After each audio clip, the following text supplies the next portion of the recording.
Ouch, that hurts. Suddenly, a girl walking in front of him slipped and fell. Are you okay? While on my break, heading to get a convenience store lunch, I quickly approached her to offer help. It looks like I twisted my ankle. Ouch. Oh no, what should I do? I won't make it to my exam. She spoke in a panicked tone. Her words caught my attention, and I asked her to clarify. An exam? What happened? Well, it seemed she was startled, being approached by a stranger out of the blue. She distances herself from me a little bit. I continued to speak to her gently. I'm not a creep. Maybe you're in some kind of trouble. If you tell me what's going on, perhaps I can help. Then, with a look of distress, she replied, Actually, I got the train schedule mixed up for my college entrance exam. At this rate, I'm going to miss it. I see what's the problem now. I'm a taxi driver. You know the location of that venue, right? A taxi driver. Her eyes sparkled for a moment, but then she looked down with a gloomy face again. But I'm not sure if I have enough money. Don't worry about it. If you're short, I'll cover it for now. Really? Are you sure? I returned her surprise with a smile. Thank you so much. I really appreciate it. Got it. Let's hurry to the venue then. After that, I rushed her to the university exam venue at full speed in my taxi. She was frantically reviewing her notes, all absorbed in her preparations. Luckily, the roads were clear that day, and we were able to get to the venue smoothly without getting stuck at any traffic lights. Thank you, really, thank you so much. Just go. Hurry up and get to the venue.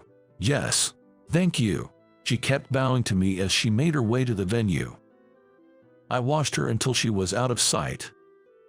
Then, a few years later, on a certain day, while I was driving with a customer on board, I could hear some chatter coming from the back seat. What's wrong with the matchmaking partner I picked for her? He's a member of the same business owners gathering as I am. There's nothing to complain about him financially. He's got a good character, and I want to see my grandkids soon. It's sad to think I might not see my daughter's kids. She'd prefer someone with a more down-to-earth job. I don't know what to do with that. He sighed as he spoke. I nodded along, listening to his words. This man, Mr. Smith, often used our taxi service and was a regular customer. He always calls his daughter when he's in the taxi, but it seems she's not interested in relationships or marriage, even at her age. I think it's fine to stay single nowadays, and if she's not interested, she shouldn't be pushed into marriage. As a parent, I think it's better for my daughter to get married sooner rather than later. You know, raising kids takes energy, and it seems she doesn't have a boyfriend to speak of, which worries me. She doesn't even know about dating, but she doesn't like the sound of arranged dates with other business owners, either. Now she says she wants someone with a down-to-earth job, not a CEO or anything. It's a bit of a wishful thinking. Yeah, I hear you. Thinking to myself that being a father is tough, I kept listening. Then Mr. Smith dropped a bombshell. That's right, you're single, aren't you? How about you meet my daughter for a matchmaking date? What do you mean? Well, she needs to get used to these situations, doesn't she? It's just a bit of practice. How about it? Will you join me? Just go on 2 or 3 dates, that's all I ask. Before that, I'll get turned down. I said with a laugh, and in response, Mr. Smith got out of the car saying, I'll contact you again then. After that, somehow, I ended up agreeing to practice for an arranged date practice with Mr. Smith's daughter. When he told her about an arranged date with a taxi driver, she seemed more positive than usual and insisted on meeting, even if just once, so he pushed the conversation forward. Well, seriously, Mr. Smith is an important client. I thought I had to do as he said, and the day arrived. Before the arranged date, I secretly met with Mr. Smith to discuss the details. You know, when I told my daughter, she started saying she's more interested in a taxi driver than a CEO. Why is that? I asked, puzzled, and Mr. Smith started to explain. Well, It turns out she fell in love at first sight with a guy before she entered college. She doesn't know his name. It was a kind taxi driver who helped her get to her entrance exam venue when she took the wrong train. She lost his business card and even forgot to note down the taxi company's name. Such a klutz. What? I exclaimed loudly in response to Mr. Smith's words. Huh? Something wrong? No. It just feels like something similar happened a few years back. Oh really? How many years ago was that? It's been about 6 years now. That's around the time my daughter started college.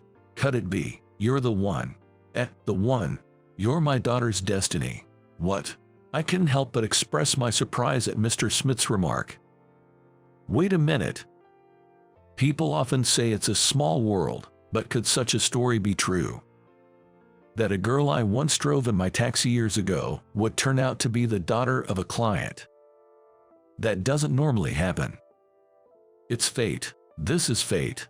I'm not quite following the story here. Please, I'm asking you to take today's arranged date with my daughter seriously. But Mr. Smith, let's calm down. Are you sure your daughter is the same girl I drove? We need to confirm that first. That's right. Let's go confirm it right now. Okay, I'll go. Just please don't pull on my clothes. I cautioned the excited Mr. Smith as we headed to the upscale restaurant for the arranged date. I'm begging you, it's a request for life. Otherwise, I may never see my grandchildren. Okay, just calm down. Well, right. And so, I waited at the restaurant for her to arrive. Mr. Smith parted ways with me as if nothing had happened and headed towards the lobby where he was meeting his daughter. Nice to meet you. Oh, we looked at each other, and immediately, memories of the past came flooding back.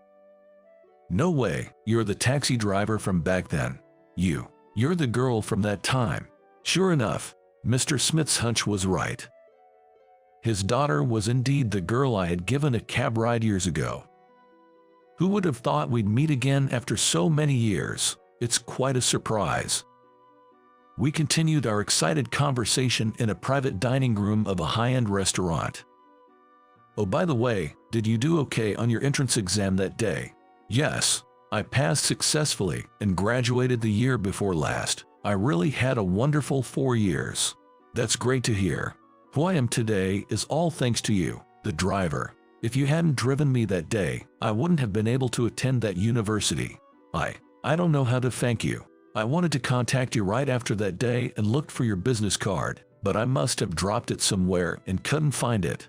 I didn't even know the name of your company, so I couldn't express my gratitude, and for that, I'm really sorry. She bowed deeply. It was nothing big, really. Come on, lift your head. I'm just glad you made it to your exam on time. I had always wondered about that day, so hearing this from her made me genuinely happy. Mr. Smith was listening to our exchange, nodding emphatically and saying, I knew it.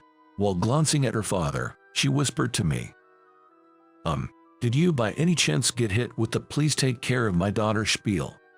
Well, as I scratched my head in embarrassment, she bowed deeply again. I'm truly sorry. I had to do it, otherwise, when would you ever find a husband? Mr. Smith said with a pointed look. Listen, Dad, I'm still in my 20s. I want to focus on my career a little longer. But, I did bring someone you like. Look, we just met briefly years ago. Sure, I always said that if I were to marry, I'd want someone who can act kindly on the spur of the moment, like the taxi driver from that time. But if we were actually to date, that's a different story, isn't it? We both need time to prepare ourselves emotionally. So, how about you give it a trial period and start dating now? What the heck? Now? With a sigh, she buried her face in her hands. Mr. Smith, it seems like Madison still wants to focus on her career, and I'm not exactly swimming in cash right now either. I'm also questioning whether I'm really in the same league as a CEO's daughter like Madison. After I said that, Mr. Smith replied, These days, it's not easy to have a good time in any job nowadays. Running a company is especially challenging. Anyway, you two had a fateful meeting, so it's all right to date each other, right? After all, both of you had quite the memorable introduction. Looking at Mr. Smith's carefree attitude, I couldn't help but feel a bit exasperated. I don't mind if